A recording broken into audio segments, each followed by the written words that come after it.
Notre Dame came in at number 10 in the initial college football playoff rankings on Tuesday night, and Las Vegas thinks the Irish have a better chance to make the playoffs than multiple teams ranked ahead of them. So what does it all mean down the stretch? That's coming up next.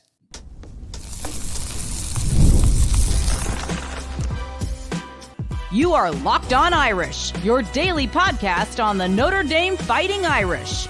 Part of the Locked On Podcast Network, your team every day. What's going on, and welcome in. This is Locked On Irish, your daily home for Notre Dame football. I'm your host, Tyler Wojciak. I graduated from Notre Dame. I work as a producer at Fox Sports, and I've been covering the Irish since 2020.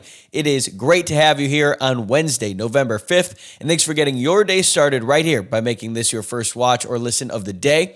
Today's episode is brought to you by FanDuel. Right now, new customers can bet just $5, and if your bet wins, you'll get $300 in bonus bets to use across the app. Download the app today. Also wanted to ask that you please subscribe on YouTube or follow on your preferred podcast platform. And don't forget to submit your mailbag questions if you want to be featured on Friday's show. As always, you can submit your questions in the YouTube comments or send them on X at Locked On Irish or on Instagram at Locked On Irish Pod. We have got a big show today because we finally get to react to the first college football playoff rankings of the 2025 season. And look, there was a point back in mid-September after the Irish started out 0-2, where I said on this show that I would swear off talking about the playoff until Notre Dame proved that they belonged and we had a better sense of the playoff picture. Well, the Irish have won 6 straight, and the committee ranked them 10th, so now it's time to talk playoffs. And joining me today to do that is friend of the show, Tim Murray from VSiN. We're going to react to the committee's decision, break down Notre Dame's betting odds to make the playoff, look at the path ahead, and predict how this could all shake out. So let's bring in Tim. All right, Tim Murray from VSiN joins us now, fresh off the release of the very first CFP rankings of the season. And based on the reaction that I've seen online, the biggest surprise is that there really isn't a strong reaction, which is pretty unusual for week one of the rankings. Notre Dame came in at number 10, and I think that's totally appropriate, just like most of the other teams. So what was your biggest takeaway when you saw the top 25? Yeah, I was really curious. I wasn't concerned, but I was curious to know the difference between Miami and Notre Dame. And obviously the AP poll was 8 ranks, and we found out on Tuesday night that it was also the same with the college football playoff ranking. And, you know, I understand why Miami fans and college football fans are frustrated because they did play a game. Miami won the game, and I think games should matter. Look, I work at a gambling network. I live in Vegas, and I know how high Notre Dame is power rated, but I also think games should matter. The tricky part is, okay, if Notre Dame needs to be behind Miami, then what do you do with Louisville? Then what do you do with Virginia? And then, you know, Notre Dame has a common opponent with Virginia. In NC State, Notre Dame beat them by 29, and NC State beat Virginia. So it's this weird kind of like runaround. So I think Miami probably got screwed a little bit, in my opinion, being as low as they are. I think you could certainly, and I saw that, you know, Ari Wasserman and Andy Staples of On3, who I respect their opinion. They know this sport very well. You know, they asked the question, why is Oklahoma behind Notre Dame? Look, you can split hairs. You could say whatever you will. I tend to believe, Tyler, that things work themselves out. I think they will work themselves out. Look, if Texas runs the table, they'll be ranked higher than Notre Dame. They have Georgia. They have Texas A&M on the schedule.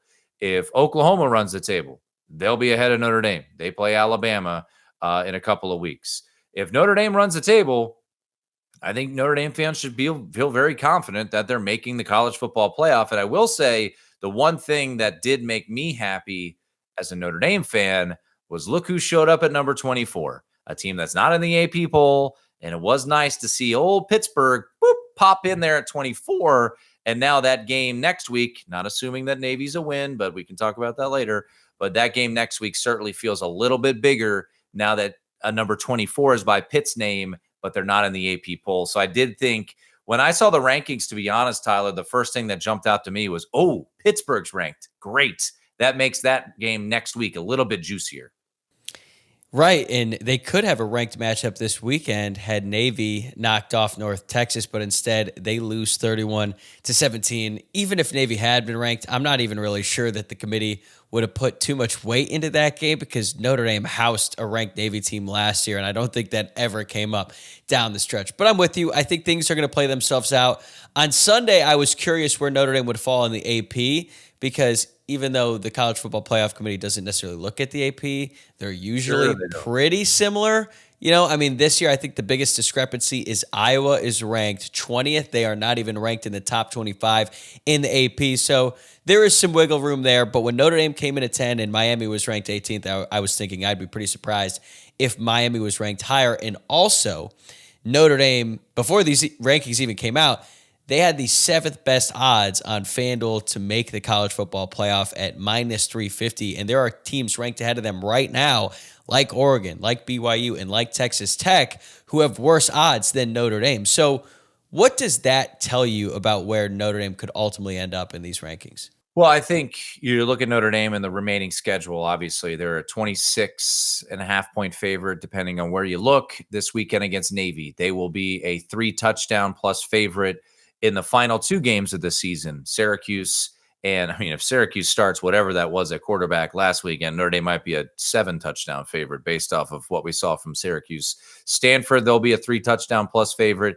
And then the Pittsburgh game. And right now, talking to different odds makers, it seems, and we'll see some look-ahead lines show up probably later this week. Probably it'll be around 10, in that ballpark against Pittsburgh for Notre Dame. So I think the schedule certainly has a lot to say about it. Let's look at Oregon, for example.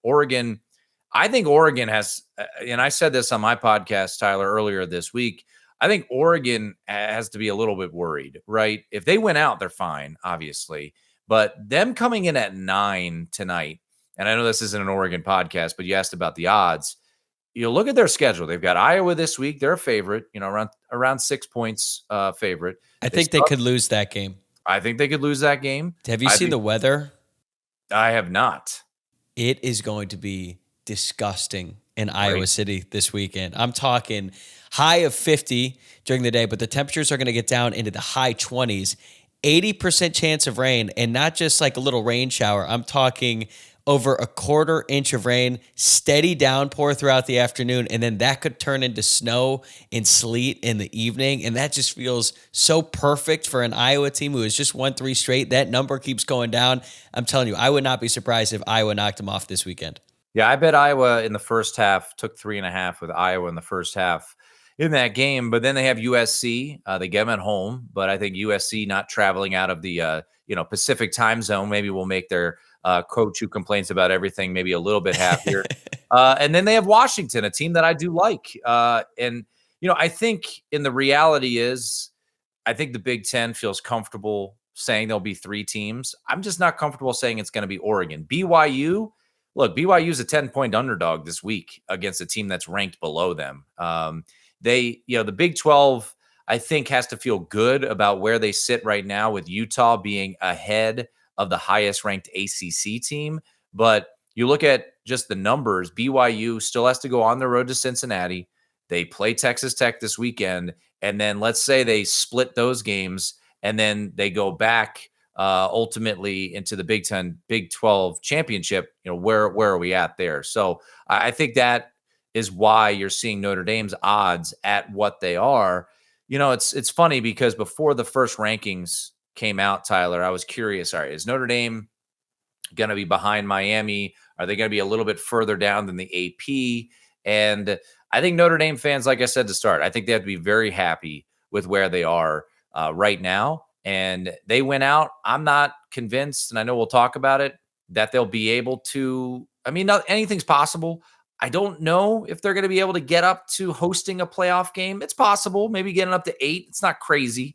But I think just winning out from here and letting everything figure itself out. Otherwise, I think you feel decent about where they ultimately could be for just making the playoff, which, look, after those first 2 weeks, man, we would sign up for this every single day. Tim is going to be right back here in a moment to talk more about Notre Dame's playoff path and why their resume got a big boost from the initial rankings. But before we get to that, I wanted to tell you about an awesome new promotion courtesy of our friends at FanDuel. The NBA is back, and there's no better place to get in on the action than FanDuel, the official sports betting partner of the NBA. Even if you missed the start of the game or just want to ride the hot hand, FanDuel has live bets on everything from who will score next to fourth quarter comebacks. Plus, you can even combine your live bets into a same-game parlay for a shot at a bigger payout. It keeps every game exciting, especially when your team's making that late push. So here's my pick. I've been talking about it all week on the show, and the odds have gotten better for us. Victor Wembanyama to win the MVP, plus 380 right now on FanDuel. I'm telling you, this guy is amazing. I think he's going to win the MVP this year. And right now, FanDuel is giving new customers $300 in bonus bets when your first $5 bet wins. So head to FanDuel.com to sign up and play your game with FanDuel, the official sports betting partner of the NBA. I'm with you. Earlier this week, I didn't think there was any chance that Notre Dame could host a playoff game unless absolute chaos occurred down the stretch, which, as we know, as college football fans, like, that can happen at any given moment. But if Oregon struggles down the stretch and they have 3 ranked games, Notre Dame could jump them. BYU and Texas Tech play this weekend. So it's very much within the realm of possibility, certainly more than I thought a couple days ago. And I think this actually ties back into the ranking with Miami. I don't think the committee has ever come out and said it directly, but they clearly weigh early season losses differently than those that happen in October or November. Like the fact that Miami is 18th and they're behind Vanderbilt, they're behind Utah, who also has 2 losses, Oklahoma, Texas. Like, again, they've never come out and said it, but I think the fact that Notre Dame had their losses in weeks 1 and week 3, it really matters. And now they have all this momentum, and that's why they're ranked ahead of all the other 2 lost teams. Well, and I think, a lot of their new metrics, look, Notre Dame is loved by the metrics, right? They have been outside of the Boston College game. And even the Boston College game, you look at the numbers and it was still, we know it wasn't dominant. We know it was ugly, but the numbers were borderline dominance, right?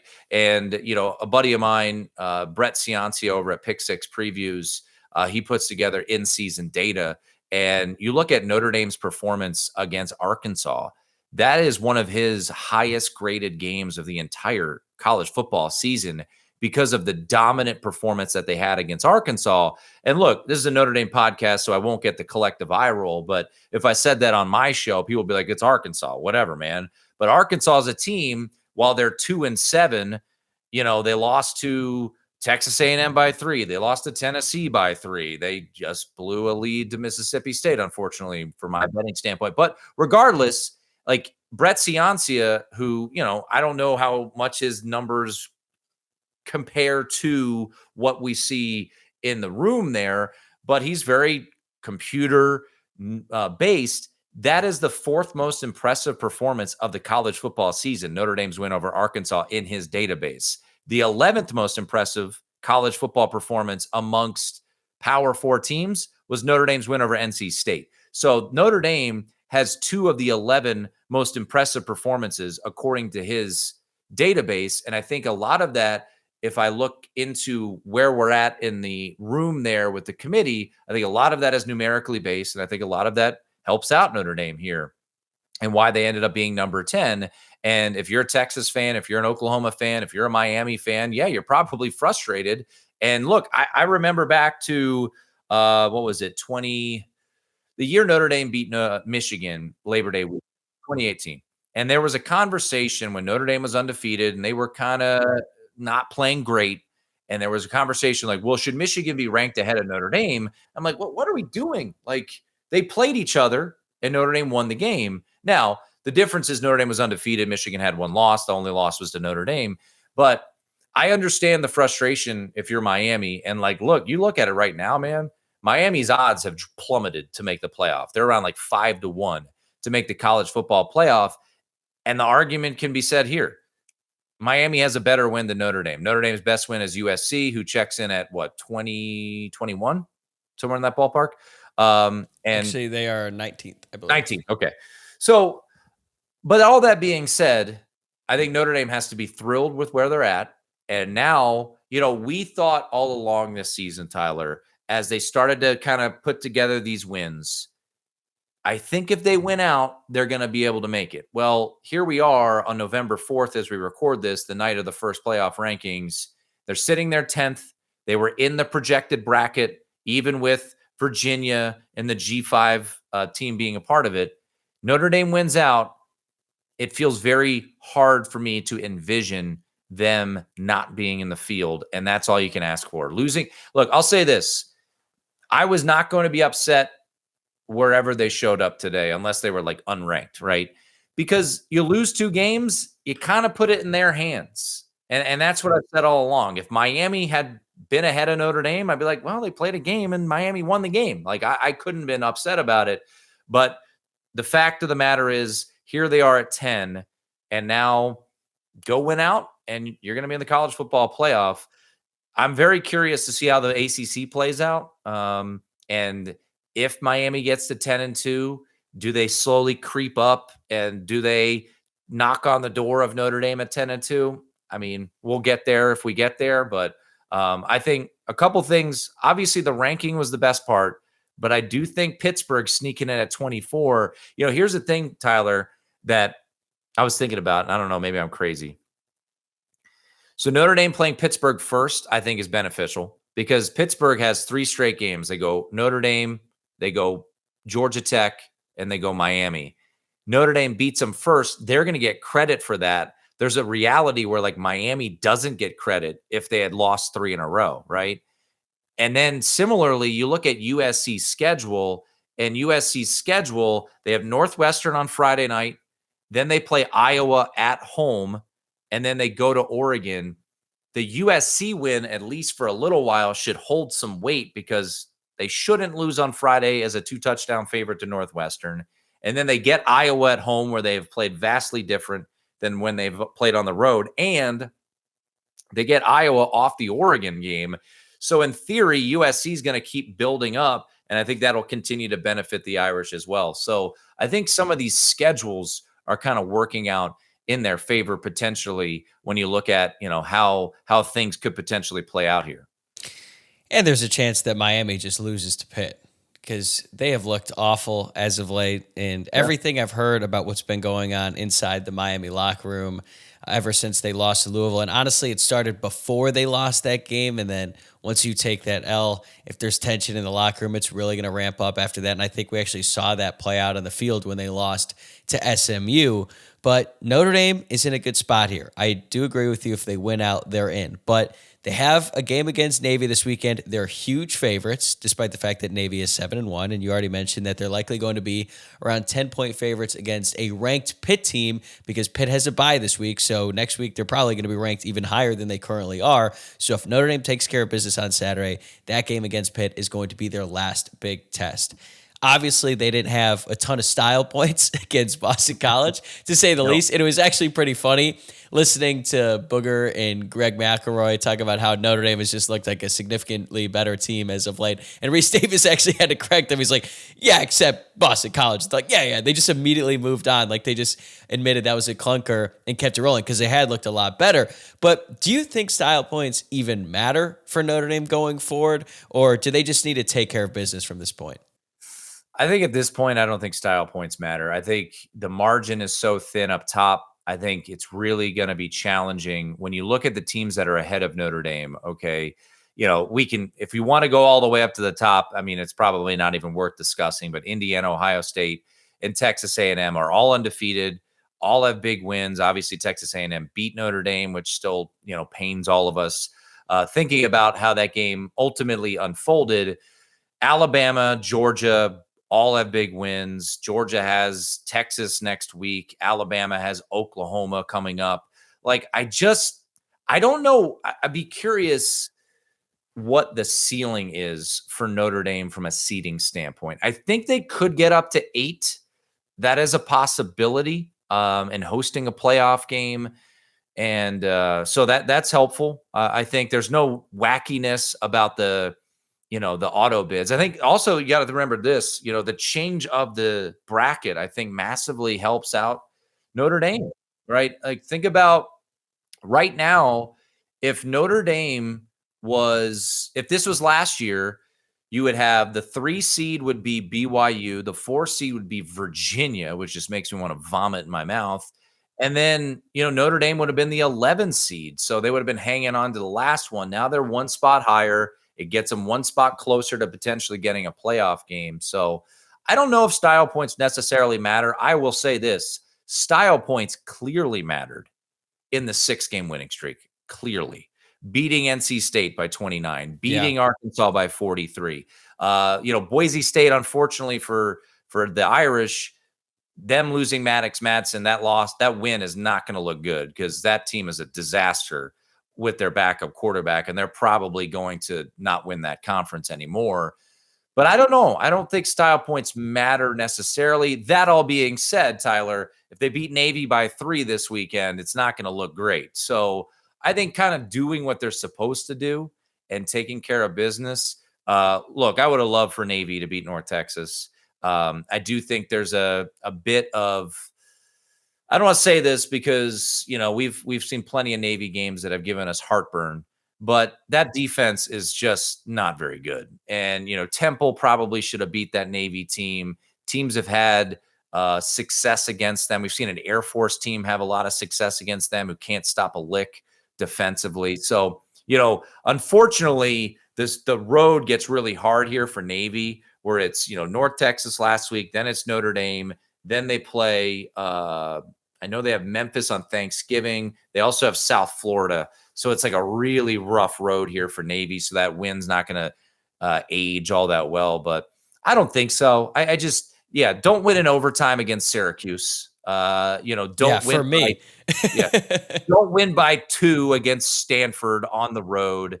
But, you take care of business, you win these games. I think Notre Dame should be in decent shape. But, I think if they go out and they dominate this weekend as a 26-point favorite, they dominate Pittsburgh, or let's say you don't have to dominate, you beat Pittsburgh. I think you're feeling pretty good. I think if Notre Dame, let's say, wins by 28 this weekend, 24-28, and then goes to Pitt and wins by, let's say, 7-10, right around the point spread, I think you're feeling pretty good at 8-2 with the final 2 games going, saying, all right, let's let everything figure itself out outside of where we're at, and maybe we host a playoff game. Right, because every single year we do this, and the final CFP rankings that determine the actual playoff never really look all that similar. Now, I do think that this year, with the fact that they're going with the straight seeding model, I think the first 4 are probably going to end up pretty similar to how they look now, because you're going to see some combination of Ohio State and Indiana in there. The winner of that game of the Big Ten Championship is going to be 1 more than likely, and then the other will be 4. SEC champ is probably going to be in there. Maybe you get another SEC team depending on what happens with Alabama and Georgia down the stretch here. But let me say a couple things. Like, this is way down the road, but you do not want Georgia Tech beating Georgia. That is very high on our list, because if Georgia Tech beats Georgia and then loses in the ACC championship game, that would not be a good scenario, in my opinion, because then you've got a Georgia Tech team with a really, really good win over a playoff team. You could have a weird scenario there. So there are obviously scenarios for Notre Dame that you're not hoping for. They're not likely to happen, but I will say, I think this past weekend, Georgia Tech losing to NC State, I think, was very, very beneficial for Notre Dame, because obviously Notre Dame has that dominant win over NC State, and it just kind of it makes the ACC, and we saw it in the rankings today, Tyler, the ACC, barring Georgia Tech beating Georgia, is pretty much locked in as a 1-bid conference at this point.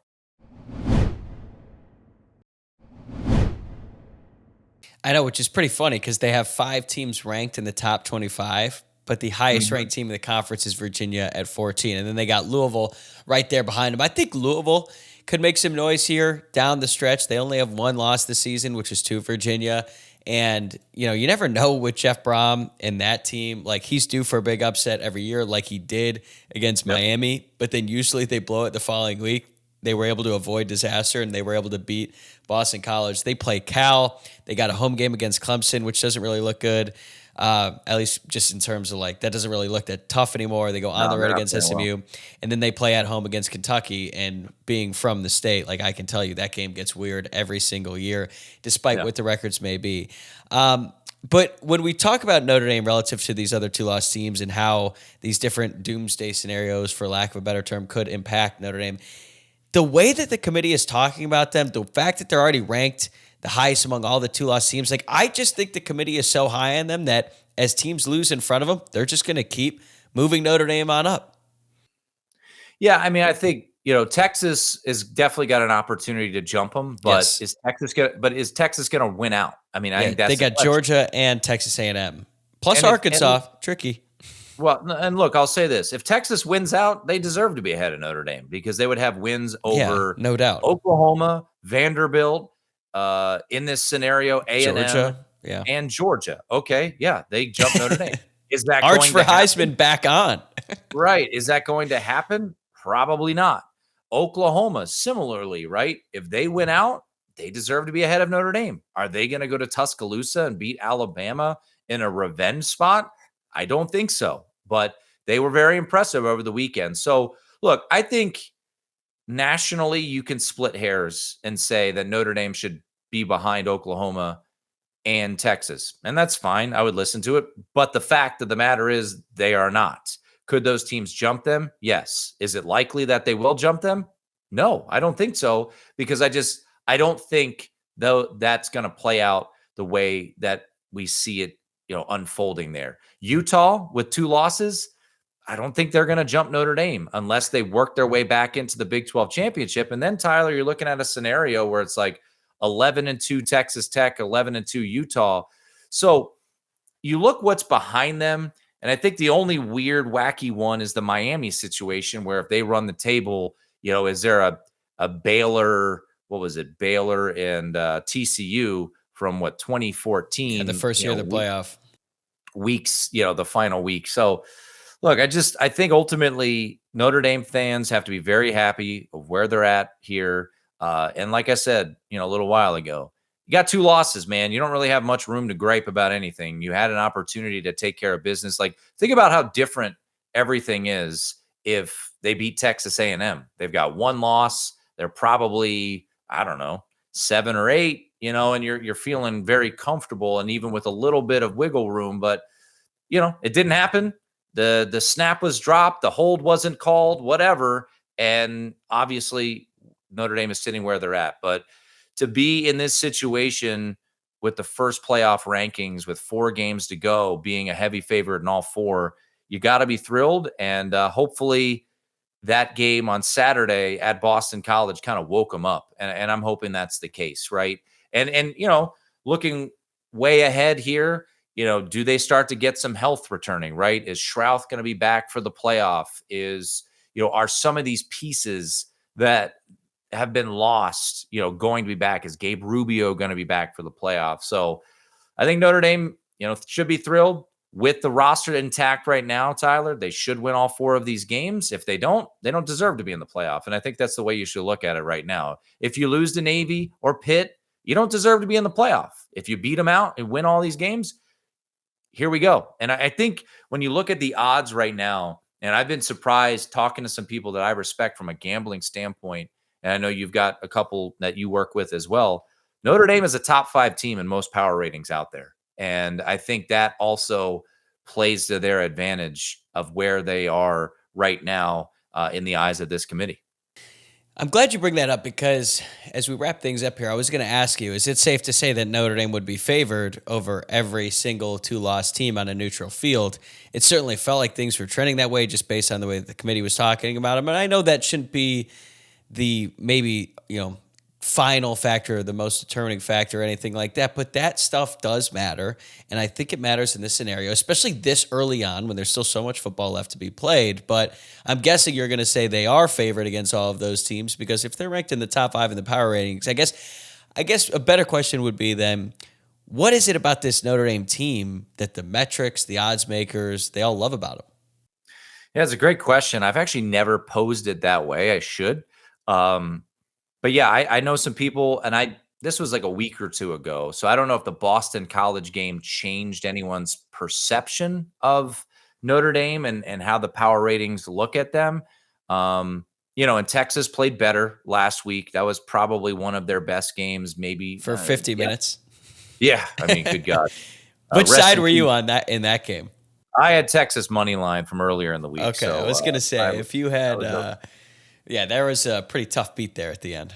Yeah. So, I mean, and I don't know how that 2-point conversion was called good, but I mean, we digress from that. But yeah, I think, you look at the quarterback play, I think wide receiver is certainly upgraded significantly from last year. Running back room, Jeremiah Love is the best running back in the country. Yeah, he brought that up today too.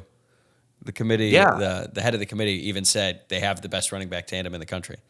Yeah. So, defense has gotten better. Compared to last year, where are they? Fair to say they're down in some aspects, but you also look around the country and it doesn't feel like, Indiana, Ohio State right now, I think it's safe to say would be favored against Notre Dame on a neutral.